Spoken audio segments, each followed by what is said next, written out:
दिसंबर 2025 रविवार को पड़ रही है। पौष महीने की शुक्ल पक्ष द्वितीया तिथि और चंद्र दर्शन जो बहुत ही खास है। और दोस्तों ये वो तिथि है जो कि पौष महीने में रविवार को पड़ रही है, तो इस दिन का महत्व और भी अधिक बढ़ जाता है। पूज्य गुरु जी ने कहा है कि अगर कभी भी मौका लग जाए और पौष महीने की द्वितीया तिथि रविवार को पड़ जाए तो इस दिन आपको 11 गेहूं के दाने वाला उपाय जरूर करना चाहिए, क्योंकि ऐसा शुभ संयोग बहुत ही कम आता है।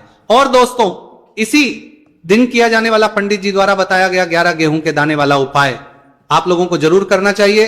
और अगर आप लोगों ने इस उपाय को नहीं किया है या किसी कारणवश नहीं कर पाए हो तो द्वितीया तिथि के दिन इस उपाय से मत चूकना।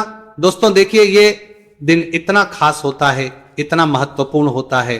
देखा गया है कभी कभी बड़े पूजा पाठ अनुष्ठान से जो मनोकामना पूर्ण नहीं होती है वह पौष महीने के रविवार के दिन एक छोटे से उपाय करने से ही आपकी मनोकामना पूर्ण हो जाती है। और बहुत सारे लोगों ने इस उपाय को किया भी है और उनको इस उपाय को करने का फल भी जरूर मिला है। अगर आप लोग भी इस उपाय को रविवार द्वितीया तिथि के दिन करना चाहते हैं तो आप इस उपाय को पहले अच्छे से समझ लेना, सुन लेना, उसके बाद करना। आपको इस उपाय का फल जरूर मिलेगा, करना आपकी सभी मनोकामनाएं पूरी हो जाएंगी। दोस्तों हम आपको यहां पर बता दें कि ये जो 11 गेहूं के दाने वाला उपाय है, यह उपाय पंडित जी ने अपनी अभी की शिव महापुराण की कथा में ही बताया है। और इस उपाय को करने से आपके घर में चाहे किसी भी प्रकार की दुख और समस्या क्यों ना चल रही हो, आपको उसका कारण भी नहीं पता है कि भाई ये समस्या किस कारण से चल रही है, उसका कुछ भी कारण हो सकता है। जैसे पितृदोष हो सकता है, काल सर्प दोष हो सकता है, या किसी भी तरह का मंगल दोष भी हो सकता है, और भी बहुत के दोष होते हैं, कुछ भी हो सकता है। पर आपको इस उपाय को करने के लिए अपने दोष को पता लगाने की भी जरूरत नहीं है। आपके घर में किस कारण से इतनी दुहक और परेशानी आ रही है वो भी आपको पता लगाने की जरूरत नहीं है।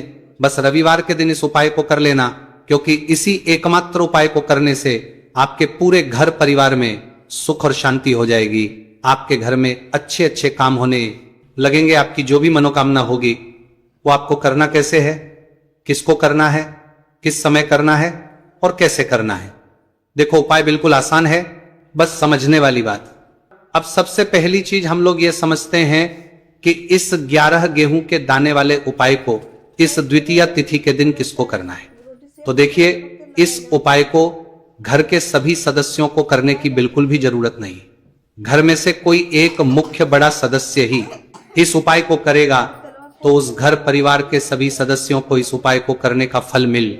पर वो बड़ा सदस्य कौन होगा, कौन व्यक्ति इस उपाय को करेगा, तो यहां पर देखिए हम आपको बता दें, घर की जो बड़ी माताएं बहनें होंगी, घर की बड़ी माताओं बहनों में से कोई भी एक माता बहन इस वाले उपाय को कर सकती है।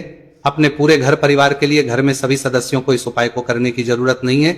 मात्र घर की जो बड़ी माताएं बहनें हैं उनमें से कोई भी एक माता बहन इस वाले उपाय को करेगी, उसके घर परिवार के पूरे सदस्यों को इस उपाय का फल मिलेगा। अगर किसी कारणवश माताएं बहनें घर में उपस्थित ना हो या वो इस उपाय को ना कर रही हो, कुछ दिक्कत हो, तो भाई उस जगह पर फिर घर का कोई बड़ा व्यक्ति भी इस उपाय को कर सकता है।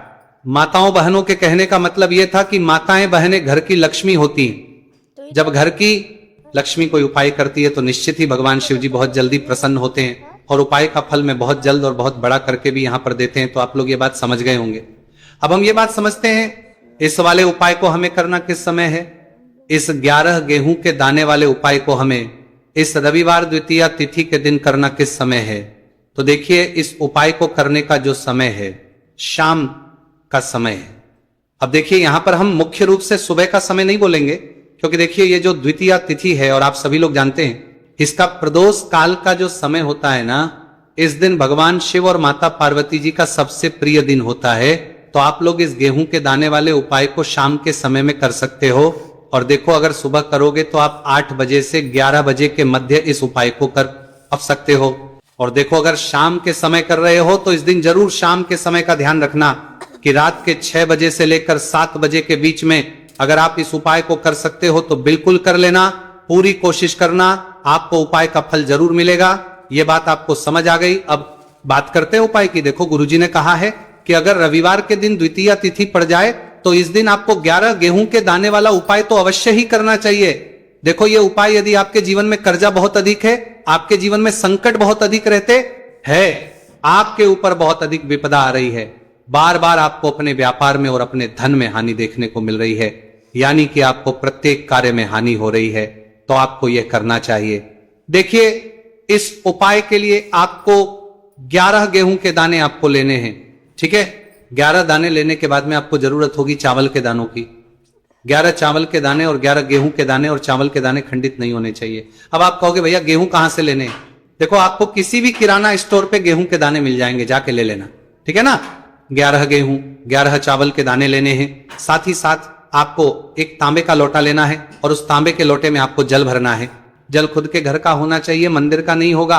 अब आप ये सब सामग्री लेकर पहुंच जाओगे महादेव के शिवलिंग के पास में शाम के टाइम पे प्रदोष काल में। देखो, जब आप ये उपाय कर रहे हो तो अपना फेस रखना उत्तर दिशा, नॉर्थ डायरेक्शन की तरफ। अब यहाँ पे जो मैं आपको क्रम बताने जा रहा हूं ना, उस मेरे क्रम को बहुत ध्यान से सुनिए। महादेव को अगर कोई सबसे प्रिय है ना, तो उनकी सबसे छोटी पुत्री, जिनका नाम है माता अशोक सुंदरी, जो आपके पास में चावल के रह दाने हैं ना, उन चावल के 11 दानों को माता अशोक सुंदरी के स्थान पर आपको अपना नाम और गोत्र बोलते हुए समर्पित कर देने हैं, है ना। चावल के दानों को रखने के बाद में जो आपके पास में तांबे का लोटा है ना, उस तांबे के लोटे को कहीं पे भी हम जल नहीं चढ़ेंगे।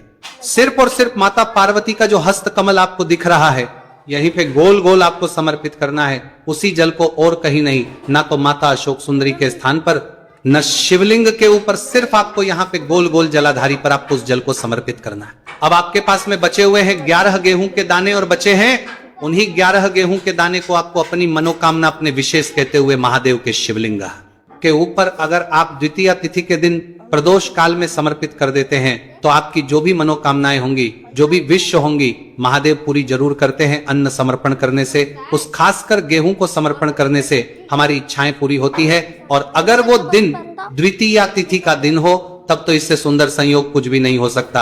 आपकी इच्छाओं को पूरा करने के लिए बहुत स्पेशल, बहुत प्यारा सा उपाय आप सभी को जरूर करना है। ध्यान में रखिएगा, ये उपाय प्रदोष काल में करना है। देखो, गुरुजी ने कहा है, भगवान शिव के शिवलिंग पर 33 कोटि देवी देवता का वास होता है। अगर हम शिवलिंग के सामने कुछ भी उपाय करते हैं, तो हमारे सभी देवी देवता हमसे खुश हो जाते हैं।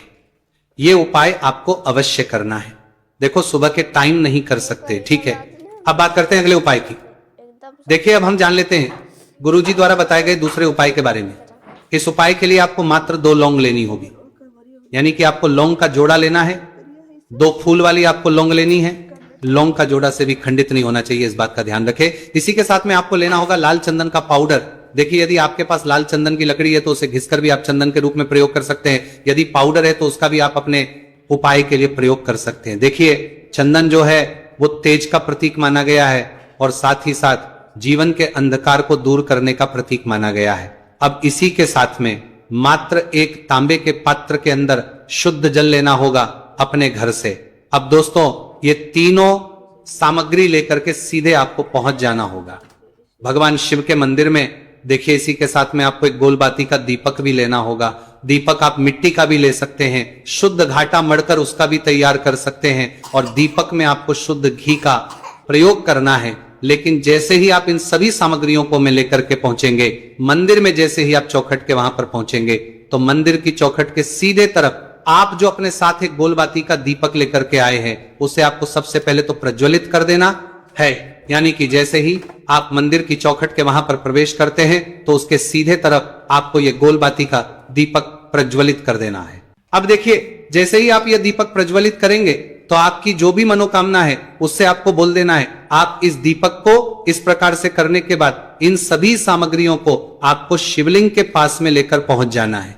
अब देखिए दोस्तों, आपके पास जो एक तांबे के पात्र के अंदर शुद्ध जल है, उसमें से आपको केवल आधा लोटा जल ही भगवान शिव के शिवलिंग पर अर्पित करना है। आधा लोटा जल आपको उसी पत्र के अंदर बचा लेना है। अब दोस्तों, आपके पास जो 2 लौंग है, यानी कि का जोड़ा है, उससे आपको अपना नाम और अपने गोत्र को बोलते हुए आपकी जो भी समस्या चल रही है, आपके जीवन में जो भी परेशानी उत्पन्न हो रही है, उन्हें आपको बोल देना है। और ये जो लौंग का जोड़ा है, इसे आपको भगवान शिव के शिवलिंग पर अर्पित कर देना है। जैसे आप ये 2 लौंग शिवलिंग पर चढ़ाएंगे, तो अपना हाथ जो है वहां पर आपको रखना है, और महादेव से आपको प्रार्थना करनी है कि मेरे जीवन की ये जो परेशानियां हैं, ये सभी दूर हो जाए।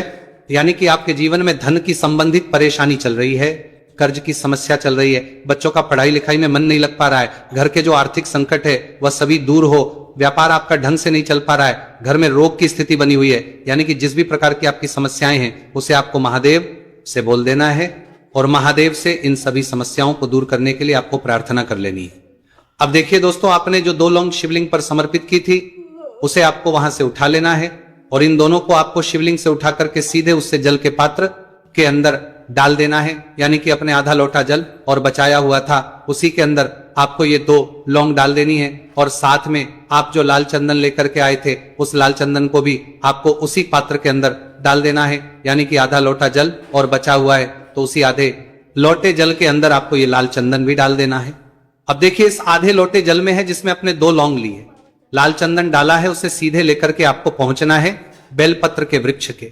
वहां पर देखिए, बेलपत्र का वृक्ष यदि आपके घर पर है तो वहां पर आपको आ जाना है, आपके घर के आसपास कहीं भी है तो वहां पर आपको पहुंच जाना है और उसके बाद आपका जो मुख है वह उत्तर दिशा की ओर होना चाहिए और उसके बाद आपको अपना नाम और अपनी गोत्र को बोलना है और पुनः अपने जो भी परेशानियां शिवलिंग के पास में बोली थी उन्हें आप वापस से बेलपत्र के वहां पर भी बोल देनी है। और ये जो आधा लोटा जल और है इससे आपको पूरा बेलपत्र के वृक्ष की जड़ में श्री शिवाय नमस्तुभयम इस मंत्र का जाप करते हुए समर्पित कर देना है।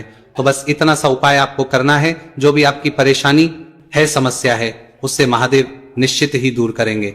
अब दोस्तों हम जान लेते हैं तीसरे चमत्कारी और विशेष उपाय के बारे में। देखिए, ये उपाय बहुत ही है क्योंकि इस उपाय से आपके जिम में तेज की वृद्धि होगी, यानी कि जीवन से जितना भी अंधकार ही वो सभी दूर का होगा। तो इस उपाय के लिए आपको मात्र एक गुड़ का टुकड़ा लेना है। गुड़ का टुकड़ा आपके जीवन में तेज की वृद्धि करता है और साथ ही साथ आपके जीवन से जो अंधकार है उसे दूर करता है। इसी के साथ में आपको एक चावल दाना यानी कि अक्षत का दाना लेना है। ये चावल का दाना आपके जीवन में सुख शांति को लेकर के आता है, आपके जीवन में धन की जितनी भी परेशानियां हैं उन्हें समाप्त करता है। इसी के साथ में आपको मात्र एक हरा मूंग लेना है। हरा मूंग जो है वह बुध ग्रह को प्रसन्न करता है। देखिए, हरे मूंग का उपाय करने से बुध ग्रह मजबूत होता है और बुध ग्रह के मजबूत होने से बुद्धि, ज्ञान और विवेक की प्राप्ति होती है। तो ये तीनों ही सामग्री आपको एक एक लेनी है, यानी कि एक गुड़ का, एक चावल का दाना, एक हरा मूंग आपको लेना है। देखिए, हरा मूंग का दाना और का जो दाना है वो आपको साबुत लेना है, खंडित नहीं होना चाहिए। और इसी के साथ में आपको मात्र एक तांबे के पात्र के अंदर अपने घर से शुद्ध जल ले लेना है। देखिए, अब इन सभी सामग्रियों को लेकर के सीधे आपको पहुंच जाना है भगवान शिव के मंदिर में। आप ये उपाय सुबह से लेकर के शाम तक किसी भी समय कर सकते हैं, लेकिन रविवार के दिन ही आपको इस उपाय को करना है। तो सबसे पहले तो ये जो एक गुड़ का टुकड़ा है, एक चावल का दाना है और एक हरा मूंग का दाना है, उन तीनों को आपको उस जल के पात्र के अंदर डाल देना है। लेकिन ये जो उपाय है आपके जीवन की सारी परेशानियों को दूर करने के लिए होता है, लेकिन विशेष मनोकामना तीनों सामग्रियों से ही आपकी परिपूर्ण हो जाती है। देखिए, यदि आपके जीवन तेज होगा तो सभी आपसे वार्तालाप करेंगे, सभी आपसे बात करेंगे और आपका जो मान सम्मान है वो बढ़ता है। और चावल का जो दाना है वो धन वृद्धि करता है, मन की शांति के लिए होता है।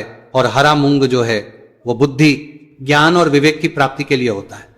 अब देखिए, ये जो एक पात्र है इससे आपको भगवान शिव के शिवलिंग पर धीरे धीरे अर्पित कर देना है श्री शिवाय नमस्तुभयम इस मंत्र का जाप करते हुए और तुम रुकेश्वर महादेव का मन में स्मरण करते हुए।